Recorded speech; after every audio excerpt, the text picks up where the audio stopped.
You're listening to Next Comes What from Degenerate Art. This is Andrea Pitzer.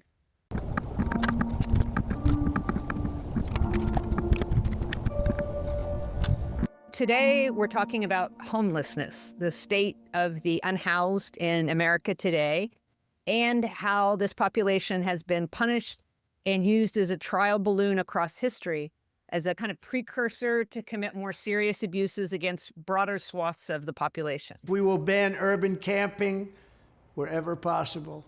Violators of these bans will be arrested. After Tennessee passed a law in 2022 making it a felony to camp and effectively to sleep outside on not just state-owned property, but all public property. We will then open up large parcels of inexpensive land. The Supreme Court weighed in this summer on an Oregon case that was related and backed up that approach.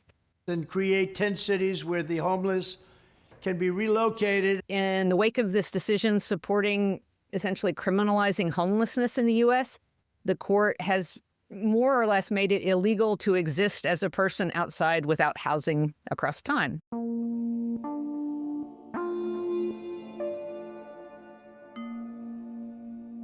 Where do we put them if every city, every village, every town lacks compassion and passes a law identical to this? Where are they supposed to sleep? Are they supposed to kill themselves not sleeping? Justice Sonia Sotomayor said in her dissent that this constituted cruel and unusual punishment because, in her words, sleep is a biological necessity, not a crime. For some people, sleeping outside is their only option. For people with no access to shelter, that punishes them for being homeless. That's unconscionable and unconstitutional. The city of Grants Pass jails and fines these people for sleeping anywhere in public at any time, including in their cars, if they use as little as a blanket to keep warm or a rolled up shirt as a pillow. Cops give us tickets for any reason they can find. And it doesn't matter if it's raining, snowing, whatever, we have to move. If we're there when we're supposed to be moved, we get a ticket for being there. For people with no access to shelter, that punishes them for being homeless. Since the early 2000s, Grants Pass has more than doubled in size, but it hasn't doubled its affordable housing stock. The vacancy rate is less than 1%. Meaning if you lose your apartment, it's basically impossible to find a new one. A report from the Department of Housing and Urban Development came out not long ago showing a massive spike in homelessness in the U.S., with over 700,000 individuals lacking housing entirely. For families and children, one of the largest increases in homelessness. Families, a 39% spike in 2024 from 2023. And on that January night that they surveyed, they found 150,000 children is experiencing homelessness, and in shelters, the number of unaccompanied children has reached record numbers. With a long-term housing shortage already in place, we're heading deeper and deeper into this crisis. This was an 18% increase, but it comes on the heels of a 12% increase last year in these numbers. So roughly a third increase over 2 years. Both of those were record increases in homelessness that we've seen. This month, we're facing the collision of this long-term issue with the adversarial approach of Donald Trump, who has made his opinion abundantly clear in the past. New York City, San Francisco, Los Angeles, they've got a major problem with It's very sad. With filth. Very sad. Why is that? It's a phenomenon that started 2 years ago. It's disgraceful. Saying the homeless have no right to turn every park and sidewalk into a place for them to squat and do so much drugs. Today, I want to talk about homelessness in history, abroad and in the U.S., the ways it's been used in authoritarian states, why you might not really understand what's happening around housing in America, and the very real solutions that already exist, some of which you can be a part of. It's a tough task, a very tough task.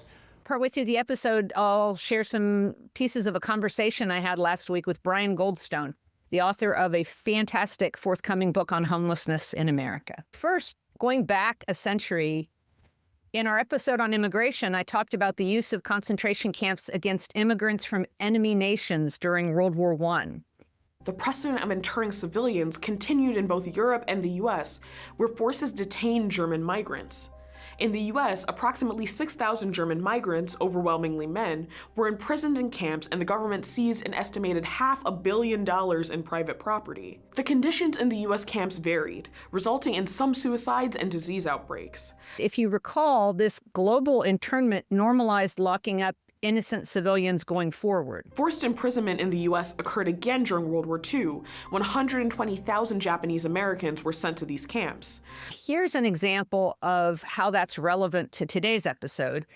In 1920, after World War I had ended, Hungary set up concentration camps. Think more internment camps than Nazi or Gulag camps. These Hungarian camps were meant for foreign Jews. This was not an uncommon thing at the time because this post-war period marked a jump from interning enemy aliens to just interning aliens, even when there was no war. But the category of undesirables would soon grow from immigrants to include citizens. By the 1930s, many countries would simply remove citizens deemed undesirable from having any public presence. This was how concentration camps unrelated to war became widespread around the globe, and the homeless were the people most commonly detained in them. In Cuba in 1931, newspapers reported that beggars were being swept from city streets and put into forced labor on farms, with, quote, those lodged temporarily in the old Persima Market concentration camp for the homeless being outfitted with uniforms, and their old clothing and belongings were destroyed. So Mussolini adopted these kinds of camps in Italy. Spain had followed his example. Public health concerns were often the paper-thin justification given for removing the homeless and those living on the streets from society. It began with a military rebellion against the fragile left-wing government.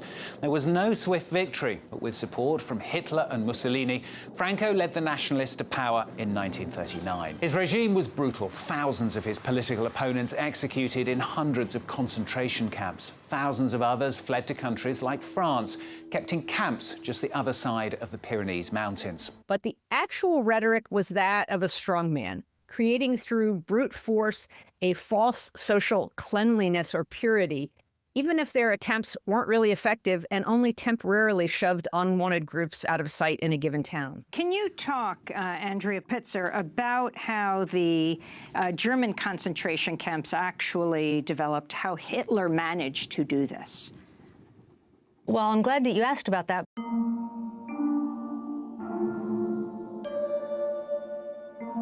Before coming to power, the Nazi Party at first tried to compete against the Communist Party in recruiting disaffected young men from the ranks of hundreds of thousands of homeless and unemployed young men during the Depression. In the beginning, the Nazi camps didn't look that different than other camp systems that had already developed, which I think is part of why the world was slow to realize what was going on, because in fact the Nazis themselves in the beginning didn't have the potential to implement this final solution. But once in power in 1933, the party quickly shifted to pushing those they termed vagrants and tramps out of cities, shutting them out of food and housing benefits that the country would have had difficulty providing even if it were willing to. In the early days, certainly there were many Jews who were put into the camps, but it was almost a side issue at that point. It was because many of them were politically active against the Nazis, were members of socialist or communist parties. And at first it was a way to really keep power in the country and to get down and get rid of their opposition. They were also used for vagrants. The first roundups of homeless people under Hitler began in 1933 at the dawn of the Nazi era. And like the earliest days of concentration camps in that era, those who were not direct political enemies of the new regime were often released quickly or wound up working for pennies in mandatory labor camps. But it really wasn't until closer to Kristallnacht, which is near the end of the 30s, that you see this targeting of Jews in this very specific way. By 1938, 5 years in, the attempt to remove any itinerant, unhoused people from public view had become an obsession, and those detained as vagrants were often sent directly to camps such as Sachsenhausen, camps whose brutality had already increased exponentially and would descend further and further into atrocity after Hitler launched World War II. Of course, when they realized they could do these mass arrests, they could do all this, and the world would not act, would not take in these refugees, that a lot more options begin to open up for them. And they have this camp system in place, which by then, of course, was wildly expanded. Again, I want to point out that this initial approach to homelessness and instability was global in the wake of the Great Depression, and the U.S. was no exception. Performer and humorist Will Rogers probably put it best. 10 men in our country could buy the whole world, and 10 million can't buy enough to eat. Shanty towns called Hoovervilles arose around the country, nicknamed after the president who was seen as doing nothing to help. And the newspapers they slipped under, Hoover blankets. And these, what were sometimes called hobos camps, were seen as a blight. World War I veterans who had been promised a bonus for their service. A law had granted them the bonus, equivalent to $1 to $1.25 a day for every day they served, which in many cases would be $600, $800, $1,000. But there was a catch. They don't get a nickel of the money until 1945, unless they die. That's what they call it, the tombstone bonus. They set up camp on the banks of the Anacostia River in Washington, D.C., in protest. The veterans frankly made a nuisance of themselves. A couple of veterans were always sitting in each representative's waiting rooms. The representatives were solicited outside the building as well. After local police injured some of the protesters and, in fact, failed to clear the camp, President Hoover and other people kept saying, why can't we drive them home? A lot of these people didn't have a home. A 52-year-old U.S. Army Chief of Staff named Douglas MacArthur took in tanks to clear them out. The president does not want MacArthur to cross the bridge, and MacArthur disregards the order. Eisenhower later says that he saw this happen. He did so with bayonets and tear gas. Tear gas was just burning my face.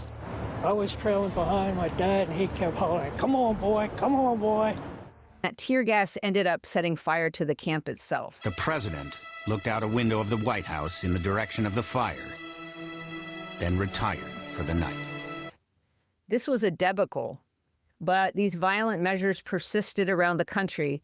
And a few months later, in August 1932, police cleared an encampment of 300 homeless men in Jersey City and set fire to it, supposedly to reduce the risk of disease.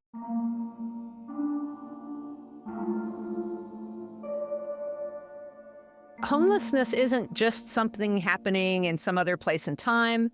And, we all come from somewhere. There's a reason we're like this. It's not just because we choose. As the recent Tennessee law and Supreme Court decisions show, it's very much with us now. And if you live in a good-sized town or certainly in a city, you're probably seeing it yourself. I had a situation when I first became president. We had certain areas of Washington, D.C. where that was starting to happen. And I ended it very quickly. I said, you can't do that. To be able to think about where we're at right now with homelessness in America, I wanted to talk with Brian Goldstone, an expert on this topic with a heartbreaking book coming out in March called There Is No Place for Us. I'm a journalist and an anthropologist, and I'm also the author of There Is No Place for Us, Working and Homeless in America, which will be coming out in March 2025. In his book, Goldstone follows the Herculean struggles of several families living in Atlanta who lose stable housing around the time of the start of the COVID pandemic. And he illustrates their lives and struggles beautifully. Thank you for mentioning that. One key element to his book is that the main characters he's chosen. My book follows 5 families in Atlanta. All of them are headed by parents who are employed in full-time jobs. It was important to me to focus on people like them because there is this growing phenomenon of people with jobs, often more than one, who are unable to maintain stable housing, unable to afford it, I should say. Goldstone's focus is also on families and the effects of homelessness and eviction on family life. I have no interest in saying, well, these people have jobs, so they're more worthy, they're the deserving poor, they're more worthy of our compassion. It's simply to say that the American story, the myth that we've sort of told ourselves generation after generation does not hold up to scrutiny. As someone who was evicted as a child, I can say that the moment you realize that you have no place to go, no place to live, that someone from a bank or a management company can turn you out of what you thought was your home, that is a harrowing moment that can easily be traumatic for kids and parents too. What I'm trying to accomplish overall in including all of these details is to show the complexity of what it's like to experience this, to go through the kinds of what I would call, not too strongly, I think, violence, the violence that's been inflicted on them by capitalism, by these various systems that are intersecting in their lives. I want to show that violence is real. And by choosing the working homeless to focus on, Goldstone hopes to reveal how much of the country is vulnerable in exactly this way and how many people are already in crisis. And he suggests that the problem is much bigger than the official statistics on homelessness would indicate. The numbers for 2024 came out from HUD showing that homelessness is at the highest level in recorded history. What I'm arguing is that as dire as that crisis is, there's actually this entire vast invisible population of men, and especially women and children, who aren't even counted in that number. Those are people who are not necessarily living on the street. They are doubled up, tripled up with others in the apartments of friends and relatives. They're living in their cars. They're living in extended stay motels and hotels, and they are really out of sight. One thing that struck me talking to him and while reading this book is that homelessness in America is one of those crises that doesn't require malevolent landlords twirling evil mustaches to happen.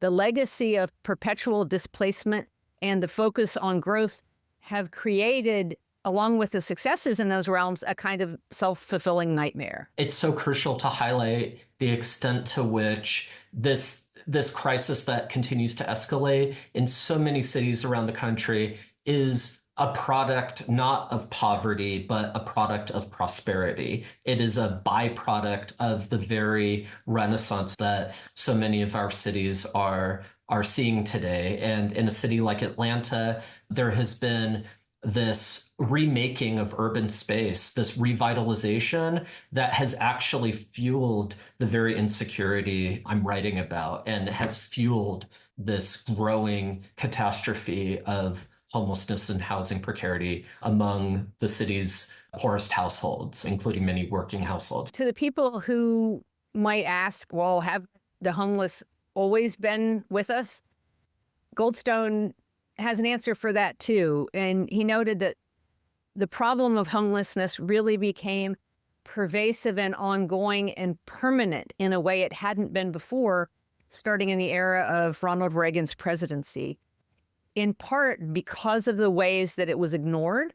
In addition, due to the decimation of the social safety net under the Reagan administration, including the gutting of federal funding for housing and housing assistance. If we keep just a narrow view of homelessness and convince ourselves that it's only the profoundly mentally ill or those with addiction and substance abuse issues who fall into that category, Goldstone suggests that we're missing an important part of the picture. A lot of people, an eviction, a job loss that leads them to lose their housing actually is the first domino that falls in a series of events that lead people to have really difficult struggles with addiction and mental illness. Even if we broaden our view of the definition of homelessness, we can begin to imagine people in a stable home being just one crisis removed from experiencing the same trauma that people undergo in Goldstone's book. While that's true for far too many, the burden of housing instability falls disproportionately on people of color.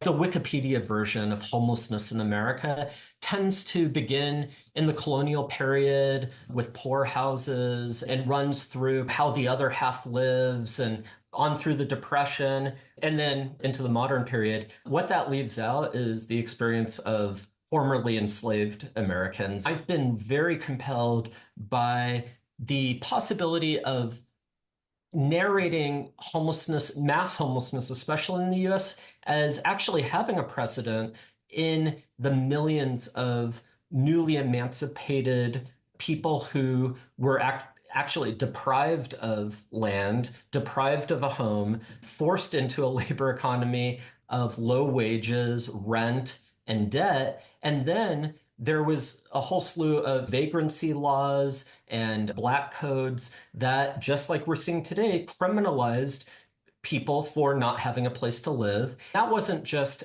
a kind of punitive attempt to crack down on people without homes. It was actually meant to push people into carceral settings where they could then, instead of providing slave labor, they were providing almost slave labor, or it was slavery by a different name. And there's a reason why slavery was never outlawed in jails and prisons in America. Everything from housing covenants to discrimination in home loans has shaped limitations on minority access to stable housing for generations.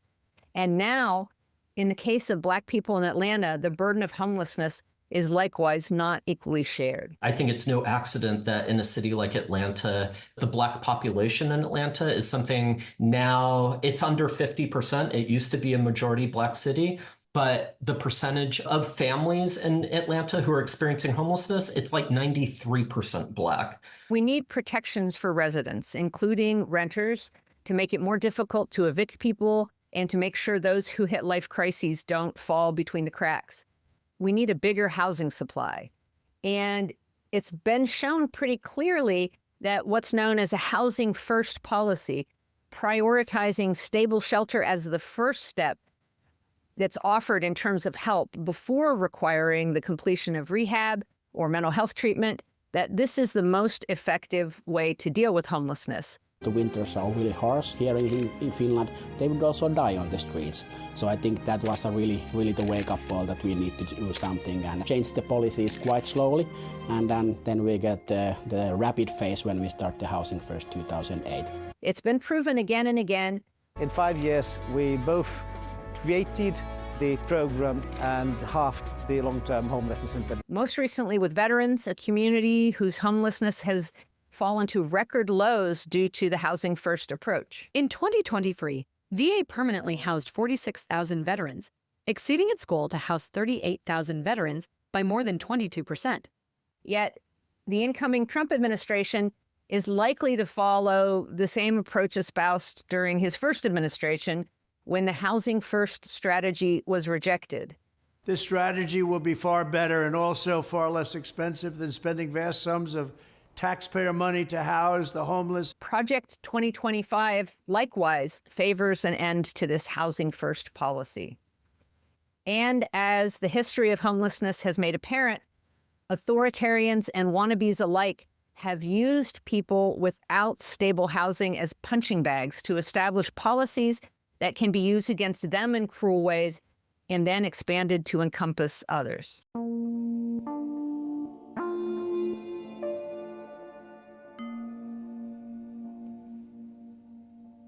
More strangely, in 2022... Thanks, Mr. Speaker. I haven't given you all the history lesson in a while, and I want to give you a little history on homelessness. Tennessee State Senator Frank Nicely testified during debate over punishments for homelessness, noting that Adolf Hitler at one point had been homeless. 1910, Hitler decided to live on the streets for a while. So for 2 years, Hitler lived on the streets and practiced his oratory and his body language and how to connect with the masses, and then went on to lead a life that got him in the history books. So a lot of these people, it's not a dead end. They can come out of these homeless camps and have a productive life. Aside from the creepiness of using Hitler as a role model or some kind of inspiration porn, or in Hitler's case, a very unproductive life, I support this bill. The willful disregard of politicians for what's happening and how to address it is shocking. This trend toward criminalizing the homeless, with potential loss of voting rights, and in the case of Tennessee, up to 6 years in prison, is not just cruel but self-sabotaging. The cost of enforcing these statutes by charging or especially by incarcerating the unhoused is massive and more expensive than dealing with homelessness itself.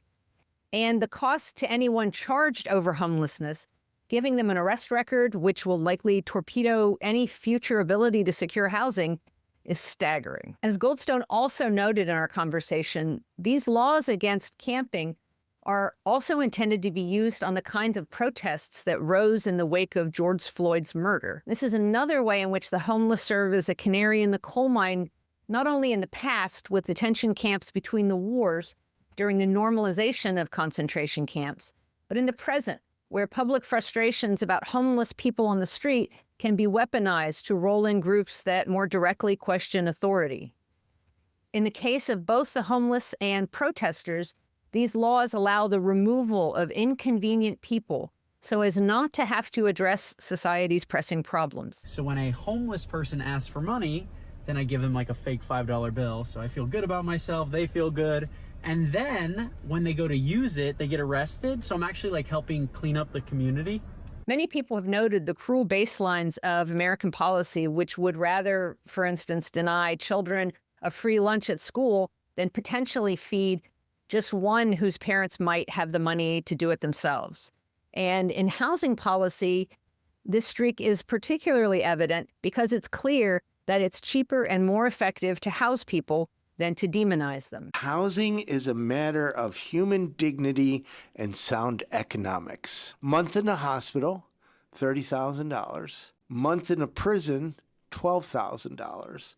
Month in a shelter, $6,000. Month in supportive housing, $4,000. Yeah, I think the calculus is clear. Faced with the scale of homelessness, we can either provide people with housing or we can remove them from public space and public view, Goldstone told me. Of course, cities in America are increasingly going with the latter tactic. He notes that on the whole, the trend is to do the latter, and that under the new Trump administration, they're promising internment camps and other kinds of temporary out-of-sight spaces where homeless people could be moved to. Migrants, asylum seekers, and homeless people are the most at-risk, vulnerable populations. We don't even have to reinvent the wheel. Our own history, as well as two examples in Europe, have offered ambitious ways to think about next steps. What both Finland and Vienna have done is created thousands of units of what they call social housing that removes housing from the private market, and it's on publicly owned land, and it basically guarantees people a roof over their head, and not just a roof over their head, but like actually really nice accommodations, permanently affordable, so they don't have to worry about a 20% rent hike next year. But of course, the U.S. is not at the point yet where it's ready to tackle this. There's a whole range of very practical things that can be done to alleviate the suffering that people experiencing homelessness in America and who are on the verge of that can be done to help them. Everything from widening the definition of homelessness that the federal government uses so that families who are excluded from the formal metrics can begin to access services and resources today,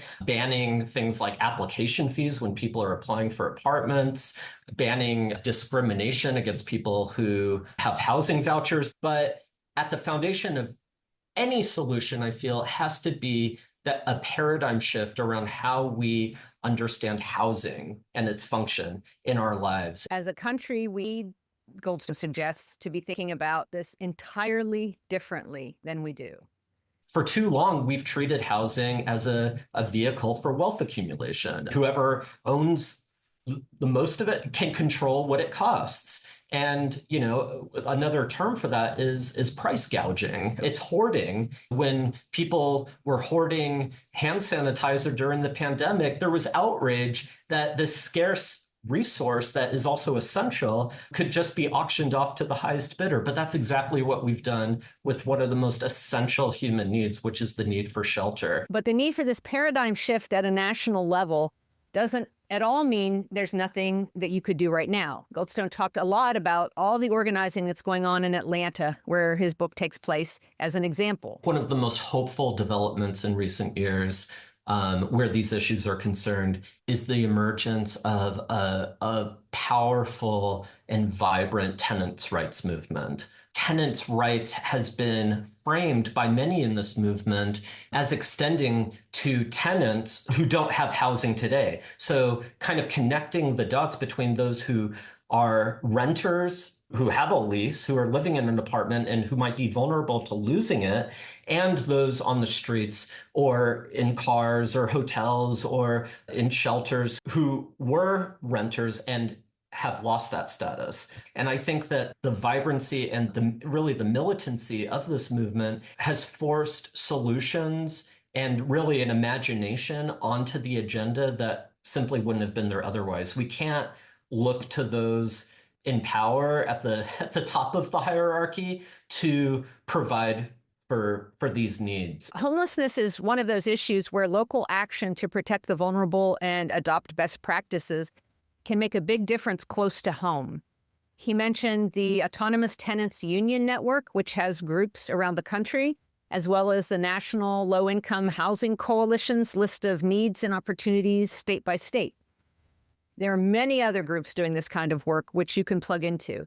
And in the Friday roundup on my newsletter, Degenerate Art, I'll include links to a lot more groups that Brian sent. A lot of the things that will solve the problems that are highlighted in my book happen at the local level. They actually don't happen as much at the federal level. We will not, however, be able to resolve the problem coast to coast until we take on the housing shortage in a realistic way, and also recognize this issue as part of the larger culture war that's filled with wedges used by those who are seeking more money or more political power. We're making many suffer for the whims of a deeply unwell few, and they are unwell indeed.